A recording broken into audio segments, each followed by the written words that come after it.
உண்மையை அலங்கரிக்காதே. Don't எம்ப்ளிஷ் the truth. இது மிகவும் விவாதத்திற்குரிய விஷயம்.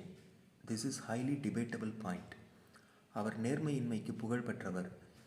He is infamous for his dishonesty. அவள் எலும்பும் தோலுமாக இருந்தாள். She was skin and bone. புதிய ஜெட் விமானம் பெரும் ஆரவாரத்துடன் அறிமுகப்படுத்தப்பட்டது. The new jet was introduce with great fanfare. அவள் நோய்வாய்ப்பட்ட தன் தந்தையை கவனித்து கொண்டாள். She looked after her ailing father. அவர் தனது வேலையில் மிகவும் திறமையானவர். He is very competent in is work. அவன் அவனது நம்பகத்தன்மையை இழந்துவிட்டான். He lost is credibility. பெரும்பாலான மாணவர்கள் அதை செய்ய தவறுகிறார்கள். ஆனால் இவன் ஓரளவு செய்துவிட்டான்.